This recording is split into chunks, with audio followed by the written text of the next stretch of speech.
bahwa akuntansi pajak adalah akuntansi yang diterapkan sesuai dengan prinsip perpajakan.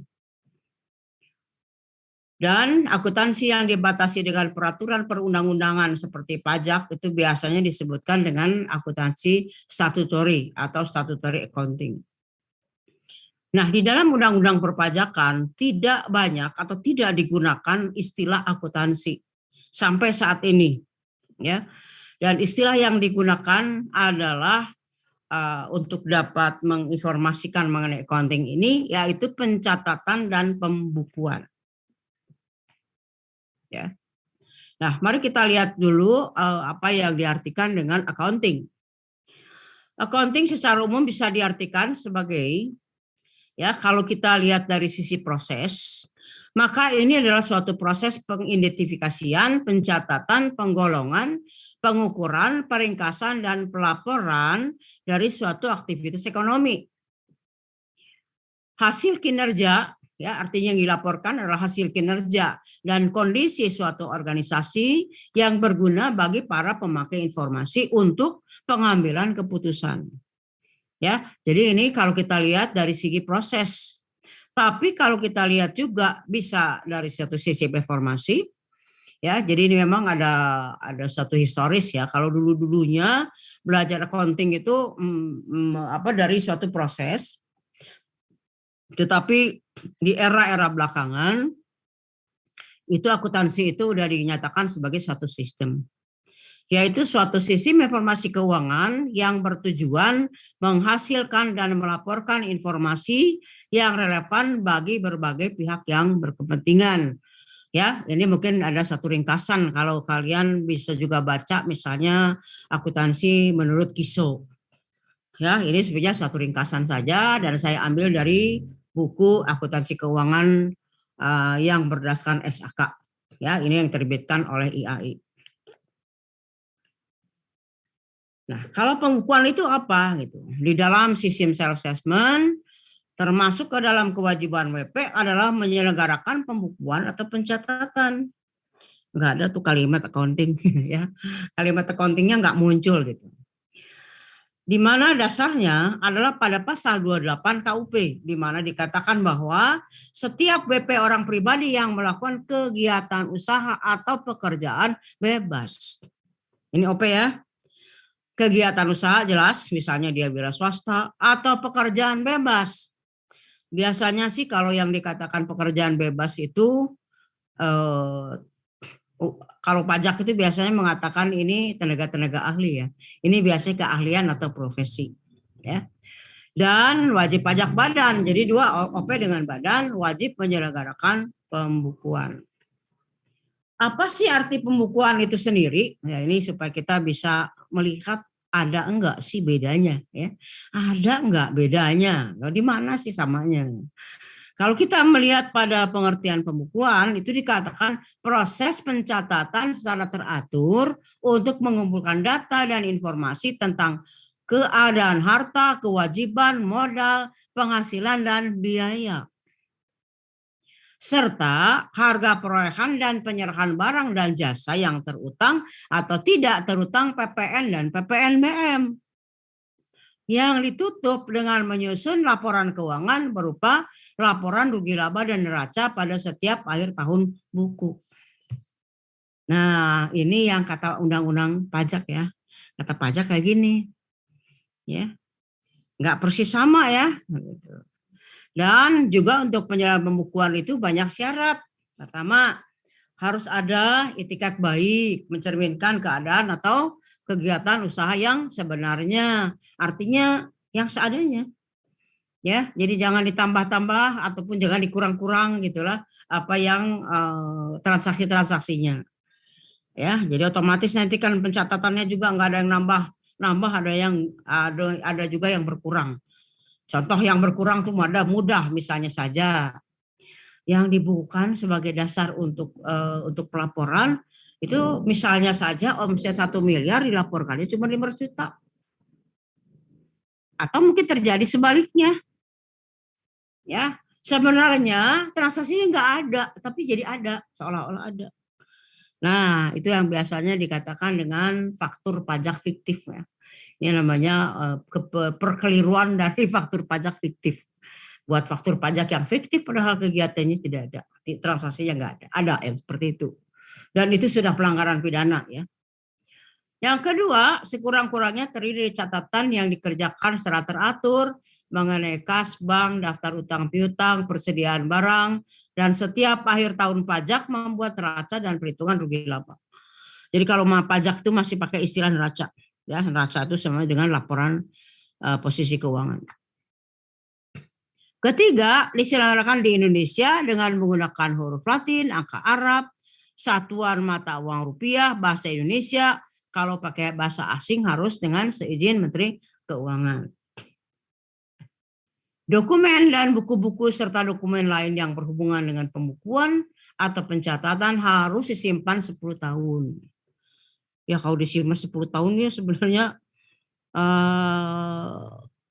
itu menimbulkan banyak keluhan loh sebenarnya buat pihak WP ya. Tapi mungkin era-era sekarang sudah banyak penyimpanan yang sifatnya digital, nggak hard copy melulu ya. Kalau dulu itu bisa penuh satu gudang untuk menyimpan sampai 10 tahun ya. Kalau sekarang kan sudah lebih banyak juga menggunakan teknologi informasi. Yang kelima itu diselenggarakan dengan taat ajas. Apa sih yang taat ajas? 1 tahun buku. Ya, kenapa sih ada pakai tahun buku dinyatakan di dalam undang-undang? Karena mungkin buat sekarang itu sebenarnya udah nggak relevan lagi kita bilang tahun buku, ya. Tapi kenapa ini ada? Karena pada sebelum tahun 2000, ya, pembukuan pemerintah justru yang mulainya 1 April berakhirnya Maret tahun depan, ya. Ya, ini makanya waktu itu ada pengertian konsisten tahun buku. Sekarang saya kira nggak ada lagi ya karena sudah zaman Pak Habibie tahun 2001 kalau nggak salah ya sudah dinyatakan bahwa tahun buku pemerintah 1 Januari sampai 31 Desember dan rata-rata pihak WP atau swasta itu sudah menggunakan kalender tahun Masehi. Jadi saya kira nggak ada masalah kalau sekarang. Yang kedua, nah ini metode pengakuan penghasilan. Ada sales accrual atau sales kas. Kemudian yang ketiga juga harus konsisten di dalam kebijakan akuntansi. Metode persediaan, metode penyusutan, metode kas kecil dan sebagainya. Kalau ada misalnya berbagai metode, ya itu diharapkan konsisten dari tahun ke tahun. Apa yang diartikan dengan metode pengakuan penghasilan? Saya kira kalau yang pertama ini kalian ini sudah cukup karib.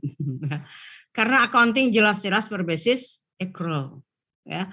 Metode pengakuan penghasilan dan biaya, di mana penghasilan diakui pada saat terutang, biaya diakui berdasarkan masa manfaat.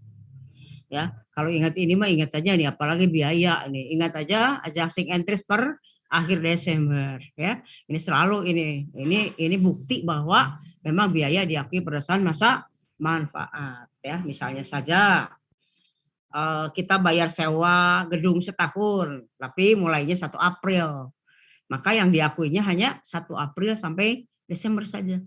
Ya, walaupun dibayarnya setahun. Sisanya buat tahun depan. Yang kedua adalah sales kas dan cash basis. Ya, jadi pajak itu boleh accrual, boleh juga pakai yang kedua ini.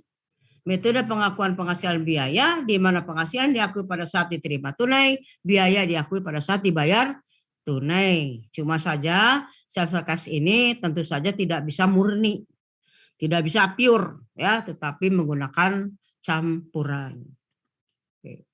Nah, ya ini contoh menggunakan sales kas biasanya adalah perusahaan kecil orang pribadi atau perusahaan jasa, di mana cirinya transaksi sederhana dan jarak transaksi dengan penerima uang tidak berlangsung lama. Ya, contohnya restoran, transportasi, hiburan. Oke, ini adalah ketentuan dalam sales campuran bahwa perhitungan jumlah penjualan dalam satu periode harus meliputi seluruh penjualan, baik yang tunai dan kredit. Jadi kalau ngitung harga pokok, yang nggak bisa cuman yang tunai-tunai saja. Ya, jadi harus diperhitungkan seluruh pembelian dan persediaan. Begitu juga untuk harta yang dapat disusutkan atau diamortisasi. Masih ingat yang disusutkan itu apa? Aset tetap ya. Tapi yang diamortisasi adalah aset yang tidak tergolong aset tetap atau intangible, ya, intangible asset. Nah, untuk ini juga harus dilakukan penyusutan dan amortisasi, artinya tidak bisa diakui sekaligus. Ya, begitu juga bahwa pemakaian secara kas harus taat ajas. Apakah boleh menggunakan metode yang berbeda? Ya boleh, boleh-boleh saja, ya, tetapi tentu dengan alasan yang jelas. Tapi bukan berarti bahwa tiap tahun nanti ganti-ganti metode, ya, itu bukan berarti seperti itu. Oke, ini kemana ininya ya, hilang ini. Nah, ini maksudnya adalah bagi yang diperbolehkan menggunakan bahasa asing. Ya, kita lihat dulu bahwa bahasa asing yang diperbolehkan adalah bahasa Inggris dan mata uang asing dolar, dan harus ada permohonan lebih dulu. Nah, ketentuan pembukuan dalam bahasa Inggris atau mata uang asing atau mata uang dolar Amerika, adanya konversi. Kemudian dalam tahun berjalan juga adanya transaksi yang dikonversi dengan kurs yang sebenarnya berlaku. Ya. Tetapi untuk pelaporan dan pembayarannya tetap harus menggunakan bahasa Indonesia. Jadi kalau format untuk mereka, format SPT-nya itu ada tambahan kolom. Jadi ada kolom untuk dolar dan ada untuk kolom rupiah. Ya, artinya apa? Bahwa pada sampai saat ini DJP itu tetap minta pembayarannya pakai rupiah, nggak mau pakai uang yang lain gitu, nggak boleh pakai mata uang yang lain. Nah, ini ya adalah perusahaan-perusahaan yang diperbolehkan untuk menggunakan bahasa asing dengan mata uang asing, mata uang dolar. Dan ketentuannya juga baru sampai bahasa Inggris. Ya. Wajib pajak PMA, wajib pajak kontrak karya selain migas, tapi kemudian yang kontrak karya selain migas itu misalnya di pertambangan batu bara atau di pertambangan hasil-hasil tambang lain atau juga misalnya di perkebunan. Ya. Kemudian juga wajib pajak dalam rangka kontrak bagi hasil migas. Pengertian kontrak bagi hasil itu bagi bidang migas itu bukan atau tidak sama dengan istilah bagi hasil dalam syariah, nggak sama ya. Nah, kalau ini sudah ada dari sejak dulu, kontrak bagi hasil. Jadi memang istilahnya profit sharing ya, profit sharing untuk pengelolanya, untuk kontraktornya dan juga untuk negara. Ya. Yang keempat adalah BUT atau bentuk usaha tetap. Karena yang namanya BUT itu sebenarnya adalah perusahaan biasanya perusahaan-perusahaan besar, perusahaan multinasional yang pusatnya di luar negeri dan kemudian mereka mempunyai BUT atau suatu kegiatan yang sifatnya permanen di negara kita. Ya, jadi memang ada kaitan dengan asing. Jadi mereka boleh pakai bahasa asing ataupun mata uang asing. Demikian juga wajib pajak yang sahamnya dijual di bursa efek luar negeri. Ya, atau WP yang juga berafiliasi dengan induk di luar negeri, itu berarti kan dia jadi cabang di Indonesianya. Jadi subsidiary company ya. Yang di luar negerinya itu parent company-nya. Nah, kemudian juga ada yang dinamakan NKIK yang menerbitkan reksadana dalam denominasi satuan mata uang dolar. Ya, ini syarat nih telah mempunyai surat pemberitahuan efektif pendaftaran dari lembaga keuangan. Nah, kalau kita mengatakan mengenai reksadana, siapa di sini yang punya sertifikat reksadana? Ada? Atau mungkin ayahnya, ibunya punya sertifikat reksadana atau kakaknya? Ada? Masyarakat kita kadang-kadang masih setengah-setengah rupanya ya memahami kepemilikan surat-surat berharga ya. Masih belum terlalu banyak rupanya. Nah, yang namanya reksadana itu adalah sebenarnya ada semacam bentuk penyertaan. Jadi sebenarnya seperti saham gitu. Bentuk penyertaan ya di mana perusahaannya atau perusahaan yang mengumpulkannya atau perusahaannya yang menerbitkan sertifikat reksadana itu namanya perusahaan dana reksa. Perusahaan dana reksa itu menerbitkan sertifikat reksadana yang dapat dibeli oleh masyarakat, ya, di mana nilainya bisa dengan nilai nominal yang kecil. Katakanlah minimalnya 2 juta kita udah punya sertifikat reksadana. Nah, perusahaan reksadana itu perusahaan yang membeli saham-saham di pasar modal kurang lebih 20 sampai 30 lembar saham. Nah, kemudian mereka membuatlah sertifikat yang kecil-kecil.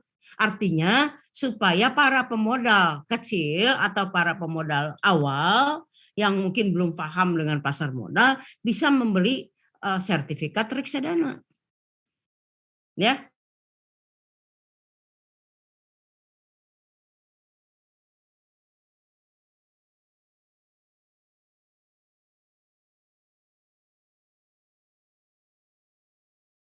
Nah, jadi sebenarnya menurut saya sudah cukup nih. Nah, kita semua ya mengenalkan juga lah gitu. Nah, tetapi ternyata reksadana itu diminati oleh asing. Sehingga akhirnya diterbitkanlah dengan satuan mata uang dolar AS.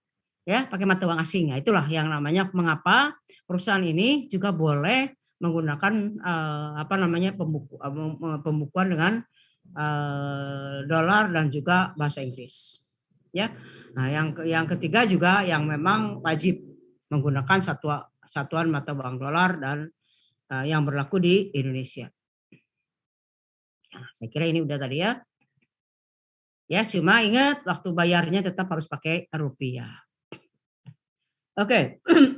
Nah, itu kita lihat artinya apa sih yang dinamakan accounting dan apa sih yang dinamakan dengan pembukuan. Sekarang setelah kalian melihat itu, adakah yang bisa mengatakan, Bu, ternyata beda ya antara akuntansi dengan pembukuan. Atau mungkin ada yang mengatakan, ah sama. Oke, siapa yang mau berkomentar terhadap apa namanya terhadap accounting dengan pembukuan? Ada yang mau ngasih komentar? Silakan. Ada? Denny gimana Denny? Menurut Denny? Menurut saya Bu ya, menurut saya sih dari penglihatan saya sih sama sih Bu. Soalnya accounting juga kayak di dalamnya itu kayak apa ya, pembukuan gitu, maksudnya dari yang data-data yang ada gitu. Oke. Uh, Hana gimana Hana? Mungkin Hana mau jawab. Sama Ada sih kan Bu, Hana? ada Bu. Menurut saya Gimana sih Hana? sama juga Bu, soalnya kan di dalam si accounting itu ada juga pembukuan. Cuman bedanya mungkin kalau akuntansi itu istilahnya butuh orang yang paham gitu Bu soal masalah akuntansi. Kalau misalnya pembukuan itu kan istilahnya cuman dokumentasi untuk keperluan internal aja kalau secara umum tuh. Kalau menurut saya gitu Bu. Oke. Kemudian Noval, coba Noval gimana menurut Noval? Kalau menurut aku sih hampir sama sih Bu ya. Cuman kalau dari pandangan aku yang membedakan antara akunting dengan perpajakan mungkin kalau akuntansi perpajakan itu lebih ada ke prinsip perpajakannya gitu Bu. Lebih maksudnya lebih menjuru gitu. Kalau akuntingnya mungkin sebagai apa ya bisa dibilangnya kayak lengkapnya aja Bu sebagai di akuntansi perpajakannya itu kalau menurut aku. Oke. Oke, saya mungkin hanya bisa menunjukkan satu ya. Persamaan aja. Persamaannya itu dalam proses. Ya, kalau kita lihat dalam prosesnya, proses sampai kepada menyusun laporan keuangan sama ya. Sama kan? Ada transaksi, kemudian di jurnal, kemudian apa namanya? Habis di jurnal kemudian jadi masukkan ke buku, posting ke buku besar, sampai kemudian dibuat ikhtisar dari item-item atau saldo-saldo di laporan keuangan, ini neraca dan rugi laba, dan akhirnya bisa nyusun laporan keuangan. Prosesnya sama. Oke, itu dulu ya. Oke, sekarang kita akan melihat atau kita akan masuk ke dalam penyusunan laporan keuangan. Ini namanya SAK versus Undang-Undang Pajak. Oke. Setiap BP diwajibkan menyusun SPT PPH akhir tahun. SPT harus sampaikan dengan benar, dengan jelas, dengan lengkap, ditandatangan direksi, melampirkan laporan keuangan komersial badan usaha tersebut. Ya. SPT disusun dengan menggunakan bahasa Indonesia dan mata uang rupiah. Dalam setiap penyampaian SPT, laporan keuangan dokumen yang dilampirkan sebagai sumber data yang ada pada SPT PPH Badan. Nah, kalau misalnya apa yang saya ceritakan ini, itu kan mungkin kalau menggunakan hard copy, pakai sistem manual. Ya, di mana pada saat sekarang kita sudah di dalam masalah pelaporan sudah bisa menggunakan yang namanya e-filing, ISPT, e-filing, ya, dan banyak sudah pakai yang namanya ya, di PPH mungkin juga udah kenal ya. Nah, ini tetapi intinya kan sama. Sekarang kan kalau pakai e-filing nggak perlu pakai tanda tangan. Tapi jangan salah kan, bahwa kalau nanti semua dokumen-dokumen sebagai pendukungnya tetap kita harus siapkan. Nggak boleh dibuang begitu saja. Ya.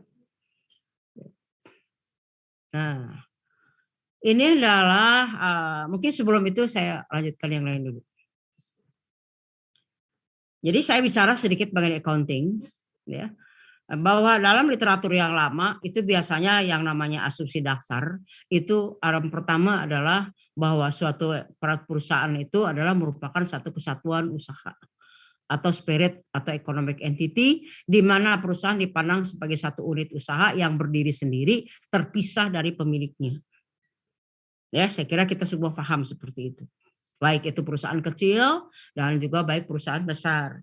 Ya, kalau perusahaan kecil juga yang baiknya adalah tidak memisahkan yang namanya kepentingan pribadi. Ya, kita kan mengenal di akuntansi ada yang namanya drawing. Ya. Atau withdrawal. Yang kedua itu kontinuitas usaha atau going concern. Dianggap bahwa perusahaan akan hidup terus dalam arti tidak terjadi likuidasi di masa yang akan datang. Ya, itu diharapkan. Jadi bukan memang dari awal ditetapkan bahwa ini sih proyek setahun itu selesai, bukan demikian. Kalau yang namanya kontinuitas. Nah, jadi dapat diterapkannya metode pengalokasian, misalnya biaya penyusutan, ya. Karena kalau misalnya tidak dianggap untuk berjalan terus kan susah untuk bagaimana kita menerapkan alokasi biaya depresiasi. Juga adanya penggunaan unit moneter, ya. Nah, ini biasanya tentu dicatat dengan unit moneter di tiap negara yang bersangkutan. Kemudian adanya periode waktu, jadi harus dibuat tepat waktu dan informasi transaksi yang berlaku dalam tahun berjalan. Sesuai dengan accrual basis diperlukan alokasi untuk pengakuan penghasilan dan biaya. Jadi time period itu juga bisa berarti bahwa kalau kita buat laporannya ada cut off-nya.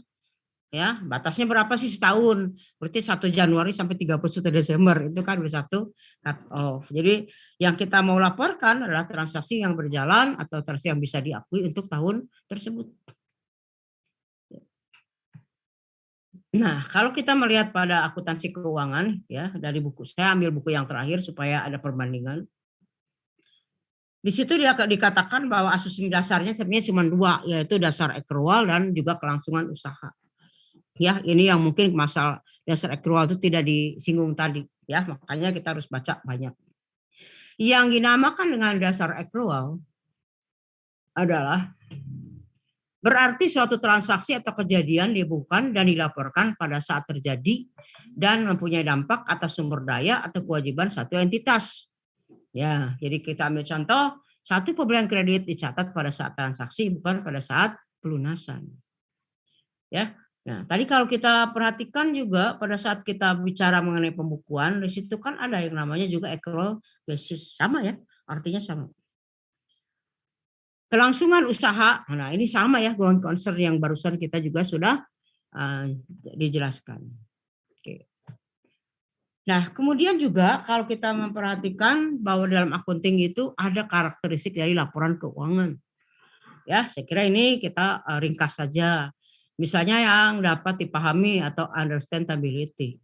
Berarti pembaca laporan keuangan, para user itu harus tahu. Ya, harus tahu mereka membaca laporan keuangan. Jadi harus punya pemahaman dalam menyusun akuntansi minimalnya, ya. Nah, jadi jangan sampai kita yang baca, kita pembaca user tuh nggak ngerti sebenarnya apa yang dinyatakan dalam laporan keuangan. Relevan artinya memang relevan dengan dengan transaksinya ya. Kemudian materiality. Materiality itu biasanya sebagai contoh beginilah yang namanya materialitas. Misalnya kita mencantumkan piutang gitu ya. Nilai piutang itu sebenarnya adalah 150.650.370. Wah, sampai angka yang paling kecil gitu. Tapi mungkin cukup dengan mengatakan misalnya tadi berapa? Misalnya 150.370.000. Jadi ada beberapa angka yang kecil mungkin tidak akan dipermasalahkan ya karena materialitinya kelihatan. Ya tentu saja akan berbeda misalnya mencantumkan 150 juta dengan 70 juta padahal belakangnya sama, angka-angkanya sama. Ya. Penyajian yang jujur itu berarti yang seadanya ya. Kemudian substansi mengalahkan bentuk. Nah, ini kalau dalam akuntansi seperti itu. Nah, jadi materialnya yang material sebenarnya ya, bukan pada formnya. Netral artinya tidak berpihak ya, netralitas itu nggak berpihak. Jadi katakanlah siapa yang melakukan penyusunan, yang menyusun misalnya saja manajer itu jangan sampai juga punya kepentingan pribadi gitu dalam dia menyusun laporan keuangan. Ada pertimbangan yang sehat, jadi tentu saja melihat pada situasinya, adanya kelengkapan, makanya kita mungkin sering dengar yang namanya full disclosure dan dapat diperbandingkan. Apa sih yang bisa diperbandingkan? Ya misalnya metode-metode ya, metode-metode persediaan, penyusutan itu seharusnya memang dapat diperbandingkan. Artinya memang ada standarnya. Oke. Nah, kemudian saya memang mengatakan di sini masih pada konsep dasar, tapi buku-buku literatur itu mungkin juga sedikit berbeda ya. Tapi ini tetap merupakan basic daripada accounting. Pertama adalah prinsip biaya historis. Ya, jadi historical cost principle, harga perolehan adalah harga yang terjadi dalam transaksi dan dianggap bahwa paling objektif dan dapat diperiksa kebenarannya. Jadi contohnya saja, misalnya saya beli mesin, ya perusahaan beli mesin 3 tahun yang lalu dengan harga katakanlah 100 juta, itu kan kwitansinya kelihatan, ada buktinya. Ya, ada buktinya di kwitansi berapa ya 100 juta, walaupun mungkin kalau nilai wajar sekarang itu enggak 100 juta ya, misalnya begitu.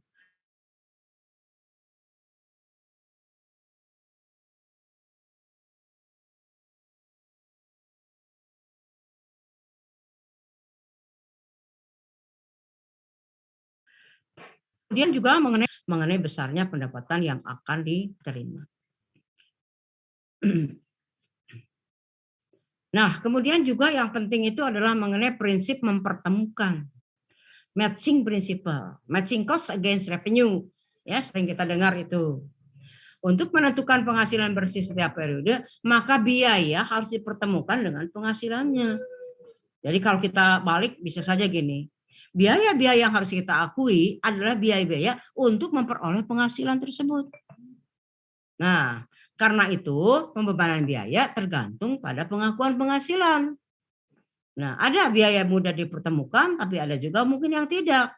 Ya, misalnya saja biaya bahan baku untuk produksi itu kan mudah ya, gampang gitu yang dinamakan bahwa untuk sekian misalnya untuk sekian barang jadi maka bahan bakunya adalah sekian, itu mudah. Tapi ada juga biaya-biaya yang nggak bisa match seperti itu, tapi mesti dialokasi. Misalnya biaya pemakaian aktiva tetap. Ya, itu kan nanti dihitungnya setahun, di akhir tahun. Oke. Yang ketiga itu konsisten. Ya, saya kira tadi juga udah disebutkan mengenai masalah konsisten dalam penggunaan metode dan prosedur. Juga pengungkapan yang lengkap. Ya, yang tadi itu yang sederet itu sampai lebih dari 10 ya. Nah, jadi di sini juga saya sebenarnya udah kemukakan hal ini. Ya, jadi yang namanya full disclosure itu misalnya apa sih? Ya. Kalau kita hanya melihat pada laporan posisi keuangan dan cuma laporan rugi laba, ya kita kan hanya bisa melihat angka-angka. Tapi kita nggak bisa lihat yang lain. Ya makanya ada yang namanya dengan CALK atau Notes to Financial Statement. Di situ kita melihat ada kebijakan akuntansinya apa, kemudian rincian posnya apa, ya pemilikan saham dan lain-lain, dan mungkin juga misalnya ada sesuatu kewajiban yang mungkin akan timbul, misalnya saja ada sengketa di pengadilan. Jadi itu diungkapkan di dalam CALK atau Notes to Financial Statement. Nah, wah saya juga bingung kenapa yang di atasnya hilang semua ya. Nah, di sini ada ya, ada yang mungkin saya bisa katakan ini adalah suatu constraint atau kendala. Ya. Konservatif atau mungkin istilah yang belakangan itu lebih dikenal dengan istilah prudence. Ya. Sikap kehati-hatian dalam penyusun laporan keuangan di dalam menjanjikan nilai dalam laporan keuangan sehubungan dengan kewajaran. Sikap konservatif cenderung untuk memilih nilai yang lebih rendah untuk aktiva atau aset dan juga pendapatan. Ya. Jadi ada kecenderungan laba, ditunda pengakuan sampai direalisasi, tapi kalau rugi diakui lebih dulu. Ya, nah ini contohnya nanti akan kita lihat dengan misalnya metode persediaan lower of cost or market. Ya. Nah, kalau yang namanya nilai-nilai wajar itu sebenarnya mungkin dekat-dekat dengan nilai pasar, tapi sekarang itu diperkenalkan dengan istilahnya fair value. Ya, jadi kalau lower of cost or market itu kalau dulu seringkali diringkas yang namanya low com. Nah, sekarang mungkin istilahnya mungkin lebih dikenal dengan istilah fair value, menggunakan nilai wajar. Ya. Oke. Jadi kalau gitu apa sih persamaan perlakuan akuntansi dan undang-undang pajak? Ingat ya, ini treatmentnya, perlakuan.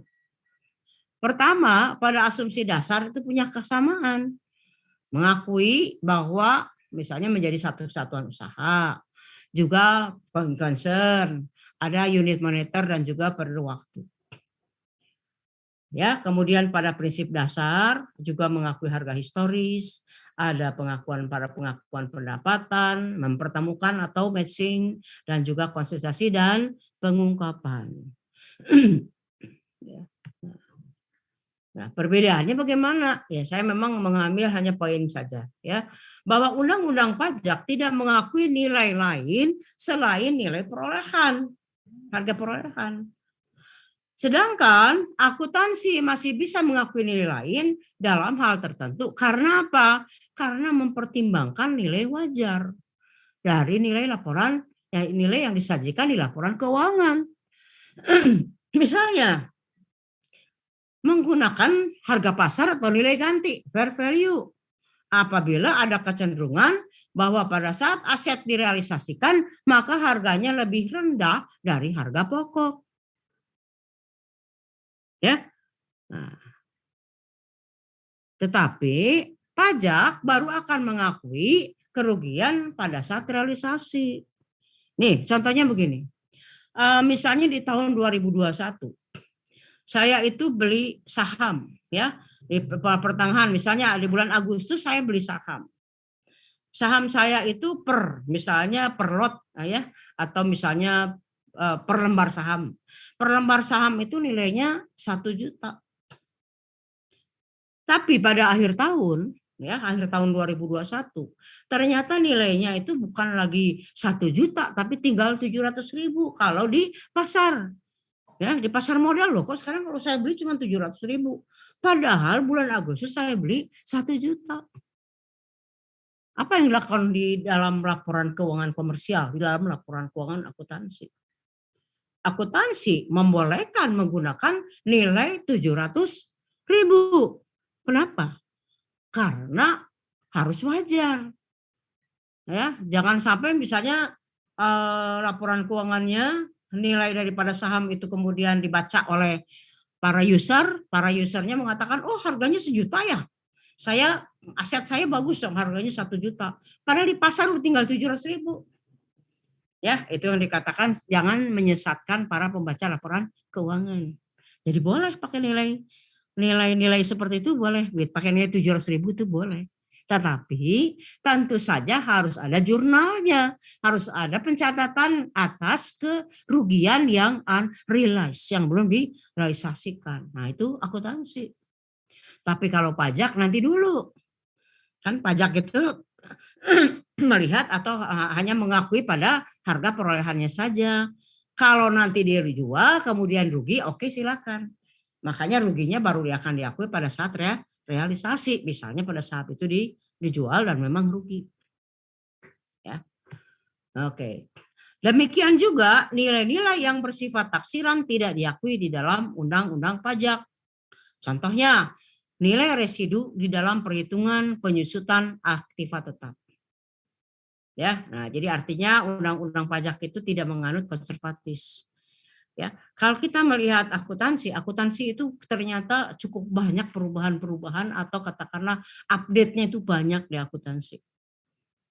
Tetapi kalau pajak itu agak terlambat. Saya bisa katakan, telat banget nih mengikutinya gitu. Ya. Jadi masih yang lama atau mungkin mereka belum punya kesempatan untuk lebih mendekatkan kepada akuntansi. Ya.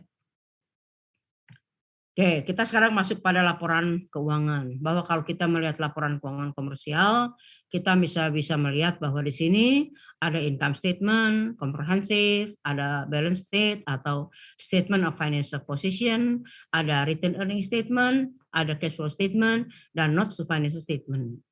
Ya, ini biasanya yang merupakan satu persyaratan suatu laporan keuangan yang betul. Nah, jadi untuk kepentingan pajak tentu saja harus ada lampirannya, laporan keuangan komersial, rekomendasi fiskal, dan laporan keuangan fiskal. Apa yang ada di dalam laporan posisi keuangan atau balance sheet? Di neraca kita lihat diinformasikan mengenai posisi keuangan pada saat tanggal tertentu, di mana kita bisa melihat adanya neraca, di mana kita bisa melihat adanya aset, atau liabilities dan equity. Di dalam akun-akun rugi laba, nah, kita lihat kalau gitu akun neraca dulu ya. Dalam akun neraca, di kolom aset, kita bisa melihat ya, selain dari akun-akun yang kita sudah kenal, misalnya cash, piutang, ya, akun receivable, inventory dan lain-lain, maka kita lihat yang terkait dengan pajak di asetnya akan muncul yang dinamakan dengan pajak dibayar di muka atau prepaid tax. Ya, contohnya prepaid tax itu PPh pasal 22, 23, 24, 25. Kemudian PPN masukan. Ya. Kemudian ada juga aset pajak tangguhan. Kemudian di sisi kewajiban adanya utang pajak. Nah, ini biasanya utang pajak yang termasuk short term. PPh 21, 22, 23, 26, 29. Ini dari sisi kewajiban ya. Kalau yang di atas ini kan kalau menjadi kredit pajak. Ya, yang di atas ini adalah kalau masuknya ke aset berarti ini kan pajak-pajak yang dibayar di muka atau kredit pajak. Sedangkan kalau di utang pajak misalnya PPh 21, 22, 23, 26, 29. Nah, ini artinya apa? Bahwa kita ini atau perusahaan berlaku sebagai pemotong pajak yang harus atau yang wajib menyetorkan. Misalnya perusahaan memotong pajak PPh 21 dari karyawan dan wajib untuk menyetorkan. Ya, kan ada waktu kan? Ada waktu sampai 10 hari. Ya, jadi di akhir bulannya muncullah utang pajaknya. Demikian juga PPN keluaran dan kewajiban pajak tangguhan. Ya. Nah, kemudian apa yang ada di dalam daftar rugi laba? Nah, menginformasikan mengenai hasil usaha dalam satu periode akuntansi, di mana di situ digambarkan baik penghasilan, baik biaya, baik yang utama atau yang tambahan. Jadi biasanya kita kenal dengan multiple step income statement. Nah, akunnya apa saja nih? Nah, gini, akun-akun rugi laba.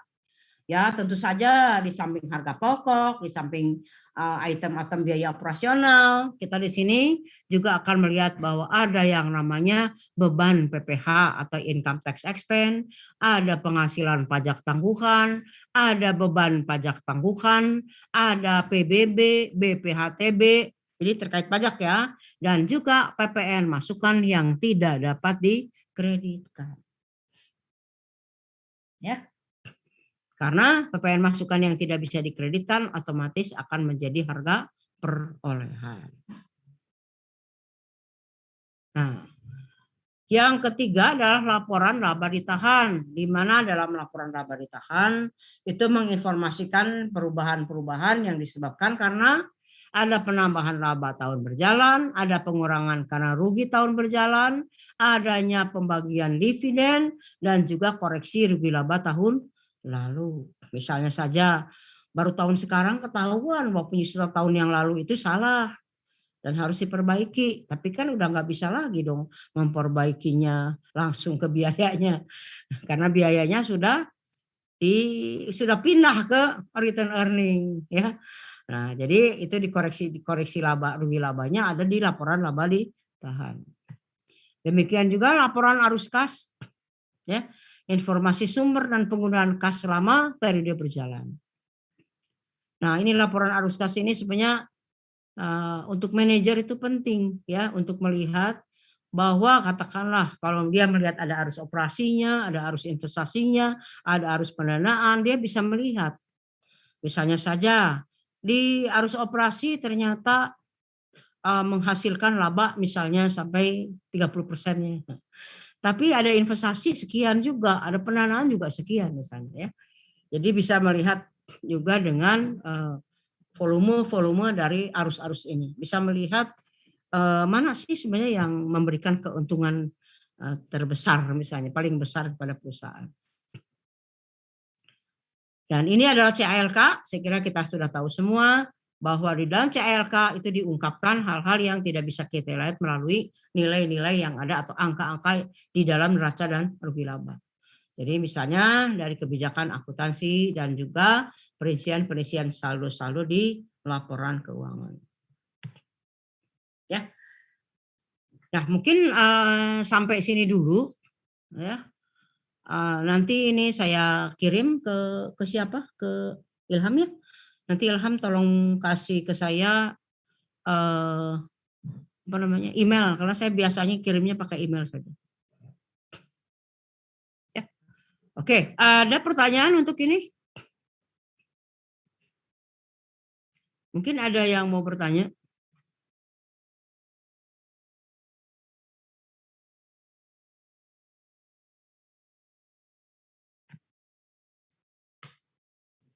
Oke, gimana Ilham? Bu, untuk absensi semester ini di link yang mana ya Bu? Kan tiap semester beda-beda tuh linknya biasanya.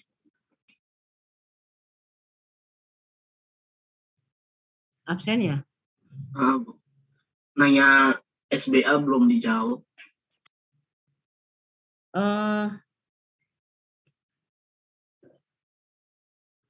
Gini aja deh, hari ini masuk semua nggak?